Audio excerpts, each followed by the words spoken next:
Hello everyone and welcome to today's video. अगर मैं आपसे कहूं कि आप थोड़ा थोड़ा अमाउंट मंथली इन्वेस्टमेंट करके एक सिस्टमेटाइज्ड वे में इन्वेस्टमेंट करके कुछ ही सालों में करोड़पति बन सकते हैं, तो क्या आप मेरी बात मानेंगे? शायद आप मेरी बात ना माने, लेकिन आप ऐसा कर सकते हैं। क्या आप एसआईपी करते हैं? अगर आप एसआईपी नहीं करते तो आपको एसआईपी जरूर करनी चाहिए, क्योंकि एसआईपी एक ऐसा तरीका है जिसमें आपको ज्यादा अमाउंट इन्वेस्ट करने की जरूरत नहीं है।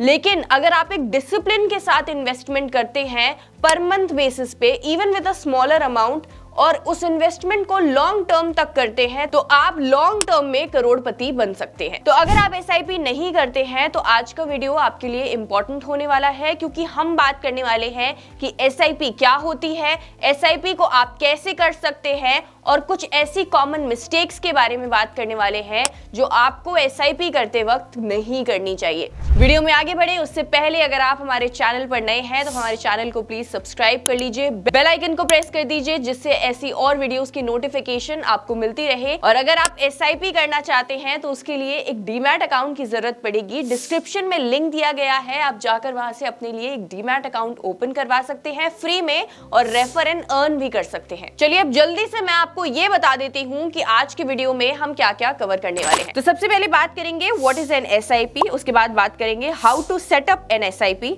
उसके बाद बात करेंगे common mistakes while investing in SIPs की, और सबसे इंपॉर्टेंट बात करेंगे कि कैसे आप इन एसआईपी मिस्टेक्स को अवॉइड कर सकते हैं, यानी कि how to avoid SIP mistakes. तो सबसे पहले बात करते हैं कि आखिर ये एसआईपी यानी कि सिस्टमैटिक इन्वेस्टमेंट प्लान होता क्या है। तो एसआईपी जैसे कि नाम से पता चल रहा है, सिस्टमैटिक इन्वेस्टमेंट प्लान, ये म्यूचुअल फंड कंपनीज द्वारा दिया गया एक ऑप्शन है आपके लिए, जिसके थ्रू आप सिस्टमेटाइज्ड वे में अपनी इन्वेस्टमेंट्स को कर सकते हो। कैसे कर सकते हो, चलो आपको बताती हूँ। आपको क्या करना है, आपको डिसाइड करना है कि आप कौन से म्यूचुअल फंड के अंदर एसआईपी शुरू करना चाहते हो। एसआईपी में क्या होता है, आपको लमसम में इन्वेस्टमेंट नहीं करनी पड़ती। मतलब अगर आपके पास बहुत ज्यादा पैसे नहीं है और आप ये सोचते हो कि अगर मेरे पास बहुत ज्यादा पैसे नहीं है तो मैं इन्वेस्टमेंट नहीं कर सकता, तो ऐसा सोचना गलत है, क्योंकि आप सिस्टमेटाइज्ड वे में पर मंथ के बेसिस पर इन्वेस्टमेंट कर सकते हो, और वो इन्वेस्टमेंट्स लॉन्ग टर्म में आपको अच्छा प्रॉफिट दे सकती हैं, आपको करोड़पति बना सकती है। तो आपको क्या करना है, आपको एक म्यूचुअल फंड चूज करना है, उसके बाद आपको एक अमाउंट चूज करना है जो आप पर मंथ के बेसिस पर इन्वेस्ट करना चाहते हो उस म्यूचुअल फंड के अंदर।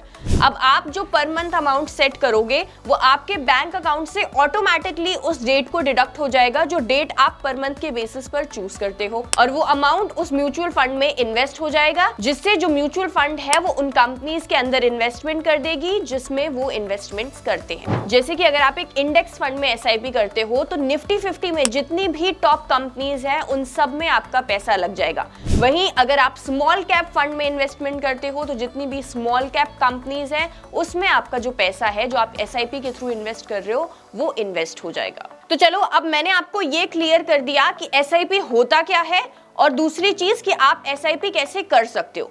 अब मैं आपको बताती हूँ कॉमन मिस्टेक्स जो आप एसआईपी करते वक्त बिल्कुल भी ना करें। अब ये कॉमन मिस्टेक्स कौन सी हैं? अगर आप एसआईपी करने जा रहे हो और आपके दिमाग में गोल नहीं है, मतलब आप किसी भी गोल के बिना एसआईपी करते हो, तो आपको ये नहीं करना है। आपको सबसे पहले एसआईपी करने से पहले अपने दिमाग में एक गोल सेट करना है कि आखिर आप एसआईपी कर क्यों रहे हो। क्या आप एसआईपी रिटायरमेंट प्लानिंग के लिए कर रहे हो? क्या आप एसआईपी इसलिए कर रहे हो क्योंकि आपको एक कार लेनी है, या फिर आप अपने भाई की शादी के लिए एसआईपी कर रहे हो, या फिर आप अपनी खुद की शादी के लिए एसआईपी कर रहे हो? आपका गोल क्या है, ये आपको एसआईपी करने से पहले पता होना चाहिए। उसके बाद आप जो एसआईपी करते हो वो आपको इस तरीके से करनी है कि वो आपके गोल को जो है पूरा करे। कि आप जो एसआईपी करते हो वो आपको इनसिग्निफिकेंट अमाउंट में नहीं करनी है। मतलब अगर आप बहुत ज्यादा कम अमाउंट में एसआईपी करोगे तो उससे क्या होगा कि आपको अच्छे रिटर्न्स लॉन्ग टर्म में नहीं मिलेंगे। इसलिए अगर आप एसआईपी कर रहे हो तो आप सिग्निफिकेंट अमाउंट में एसआईपीज करो और उसे पर ईयर के बेसिस पे हमेशा इंक्रीज करते रहो। इससे क्या मतलब है? इससे मतलब ये है कि सपोज अगर ईयरली बेसिस पर आपकी सैलरी इंक्रीज हो जाती है तो आपको अपने एसआईपी का अमाउंट भी इंक्रीज कर देना चाहिए। उससे क्या होता है, उससे पावर ऑफ कंपाउंडिंग की वजह से आपको लॉन्ग टर्म में अच्छे रिटर्न्स मिलते हैं। ये मैं आपसे क्यों कह रही हूँ, ये मैं आपसे इसलिए कह रही हूँ क्योंकि आप खुद सोचिए, अगर आप एक ही अमाउंट को मंथली बेसिस पर इन्वेस्ट करेंगे और उसे इंक्रीज नहीं करेंगे तो इन्फ्लेशन तो चल ही रहा है, आपको जो अमाउंट मिलेगा उसमें से जब आप इन्फ्लेशन को डिडक्ट करेंगे, सपोज आज के 10 साल बाद या आज के 20 साल बाद आपको जो अमाउंट मिलेगा उसमें से आपको इन्फ्लेशन भी तो कट करना पड़ेगा ना। तो उस हिसाब से अगर आप ईयरली बेसिस पर अमाउंट को इंक्रीज करते हो तो उससे आपको एसआईपीज में अच्छे रिटर्न्स मिलते हैं। उसके बाद जब भी आप एसआईपीज करते हो तो आपको एक चीज का ध्यान रखना है कि आपको कभी भी अपनी एसआईपी डेट को मिस नहीं करना है। मतलब अगर आपको ये लगता है कि आपके पास उस मंथ पैसा नहीं है एसआईपी करने का तो आप एसआईपी को पहले से बंद कर दो। आप उस डेट पर जब एसआईपी डिडक्ट होती है उस डेट पर उस एसआईपी को मिस मत करो। मतलब एसआईपी ऑटो डेबिट होती है, आपके बैंक अकाउंट में पैसे नहीं है तो एसआईपी डेबिट नहीं होगी, उस केस में आपके ऊपर पेनल्टी चार्ज होगी।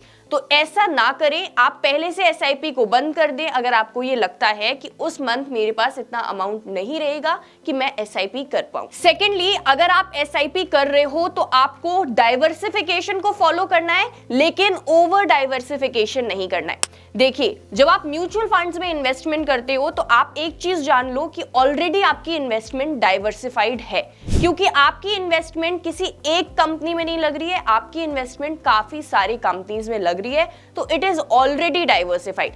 अब उसको ज्यादा डाइवर्सिफाई आप ऐसे कर सकते हो कि आप इंडेक्स फंड में एसआईपी कर सकते हो, आप स्मॉल कैप फंड्स में एसआईपी कर सकते हो और आप मिड कैप या लार्ज कैप में एसआईपी कर सकते हो। इस तरीके से आप डाइवर्सिफिकेशन को फॉलो कर सकते हो, बट ओवर डाइवर्सिफिकेशन आपको नहीं करना है। मतलब आप लार्ज कैप में दो एसआईपीज कर रहे हो या आप इंडेक्स फंड में बहुत सारी एसआईपी कर रहे हो, आपको ऐसा करना है कि एक एसआईपी आपको इंडेक्स फंड में करनी है तो एक आपको स्मॉल कैप में करनी है और उसके बाद आप एक लार्ज कैप फंड अपने पास रख लो या फ्लेक्सी कैप या मल्टी कैप फंड अपने पास रख लो। इस हिसाब से अगर आप इन्वेस्टमेंट करोगे एसआईपीज के थ्रू तो आप अपने गोल के हिसाब से भी इन्वेस्टमेंट करोगे, आपको लॉन्ग टर्म में अच्छा गेन होगा और आप मार्केट फ्लक्चुएशन से, मार्केट वॉलेटिलिटी से भी बचोगे। लास्टली, आप एक जो मिस्टेक करते हो वो ये है कि आप अपने एसआईपी पोर्टफोलियो को रिव्यू नहीं करते हो फ्रॉम टाइम टू टाइम। तो जब भी आप एसआईपी कर रहे हो आप एक टाइम डिसाइड कर लो जिसके बाद आपको उस एसआईपी पोर्टफोलियो को रिव्यू करना है। आपको ये देखना है कि क्या वो एसआईपी जिस फंड में आप कर रहे हो वो बेंचमार्क को बीट कर रहा है या नहीं कर रहा है। अगर नहीं कर रहा है तो उस केस में you have to take a decision, you should withdraw the funds and invest it into different funds. Different fund में एसआईपी करना शुरू कर दो। तो आपको अपने पोर्टफोलियो को रिव्यू करना है, that is very very important. आप उसे कब रिव्यू करोगे ये आप खुद डिसाइड कर सकते हो कि आपको कितने इंटरवल्स में रिव्यू करना है, that is up to you, but you should review your SIP portfolio. So that is it for today's video. I hope आज का वीडियो आपके लिए हेल्पफुल रहा होगा। आज का वीडियो एक पर्सनल फाइनेंस का वीडियो था, एसआईपी के ऊपर वीडियो था। आई होप आप सब अपने लिए अब एक एसआईपी जरूर करेंगे। हमें कमेंट्स में बताइएगा क्या आप अपने लिए एक एसआईपी शुरू करने वाले हैं, और अगर आपको वीडियो पसंद आया हो तो प्लीज अपने फ्रेंड्स के साथ इसे शेयर जरूर करिएगा। आज के वीडियो में बस इतना ही, मिलते हैं नेक्स्ट वीडियो में।